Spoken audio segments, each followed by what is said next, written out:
Good morning, everybody. Welcome back. Thurman Salmon Scott Selections here for Monday, November 20th. For again today's play of the day. Quick recap of what happened yesterday. We had a nice winner in the NBA with Kevin Durant over 4.5 assists at plus 105 on DraftKings. Never in doubt, Durant got there in the third quarter, finished with 10. I thought he might end up getting to 10 in the video yesterday, but I still have no idea why the line was so short. I have no idea why it was plus 105.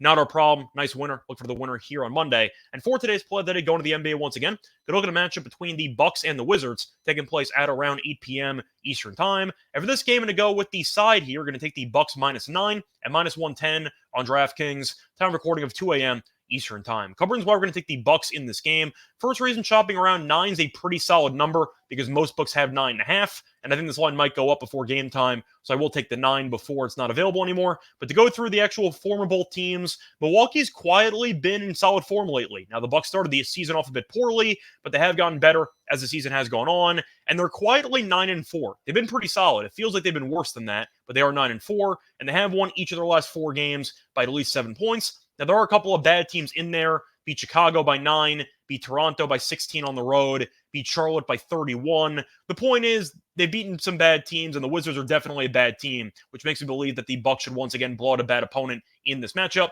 But the Wizards have been in bad form all season long and recently, as they are currently 2-10. They've lost 5 straight. They've also lost 4 of their first 5 home games, so home court advantage really does not matter in this matchup. Now, to go through the actual ratings for these teams offensively, the Bucks are elite, and the Wizards are not. The Bucks rank 6th at offensive rating, and the Wizards rank 24th. The Wizards' points per game numbers are fine because they play at the fastest pace in the league. They're not a good offensive team. If you just watch them with their sets, the Bucks have been all season long with Lillard and Giannis together, and it's definitely worked out for them. So I think Milwaukee should be able to potentially walk into 130 in this game, and as a result, you might see a bit of a blowout brewing in this matchup. But to go through the defensive numbers for Milwaukee, early season, that was the issue because this team was bad defensively for the first couple of games. Recently, though, they have kind of turned the corner. Last 4 games, Milwaukee ranks 6th in defensive rating. The Wizards ranked 13th in the same time span. So I do think that Milwaukee, after having a pretty bad start to the season defensively, have started to figure some things out, and offensively, they're still very good.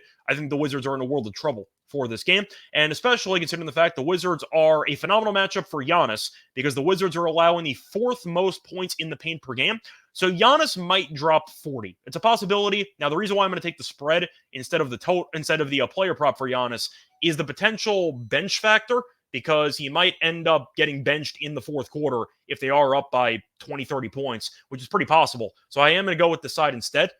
But the Bucks have also dominated the head-to-head in recent years, as the Bucks have won 13 of the last 15 meetings. But I do want to point out the numbers that Giannis has against the Wizards, just to go into a bit more depth. So to go through Giannis's numbers in the last couple of meetings: 28, 11, and 10, 23, 9, and 13, 55, 10, and 7, 33, 15, and 11, 29, 18, and 5. He kills this team. I can go back even further, but the point is Washington's never had an answer for him, and now this defense is one of the worst defenses in the league. Giannis is going to feast, and I do think, once again, with the Bucks dominating head-to-head, with them being in good form, with them defensively getting better, and the Wizards being a complete lost cause, whether it involves their overall just lack of chemistry, the fact that Jordan Poole is abysmal, and he's probably the worst contract in the league, this team is just an absolute disaster, and facing off against Milwaukee is not going to make it easier for them or make it more manageable for them emotionally to handle the losing. But I think that Milwaukee's going to bury them. The only concern would be a potential lookout spot because they do play Boston on the road on Wednesday. But simply put, Milwaukee's beaten up on bad teams this season. We saw it against Charlotte, which I think is a pretty fair comp to the Wizards. Charlotte's a bit better, though, and they went into Charlotte and won by 31. This game screams blowout to me, and I do think that Milwaukee's going to win this game comfortably. 9, though, might seem like a big spread for a road team.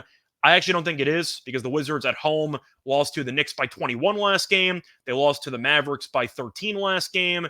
They're a really bad team, and I think Milwaukee buries them. So play that once again here for Monday, November 20th is going to be on the Bucks -9 at -110 on DraftKings. Bye, everyone.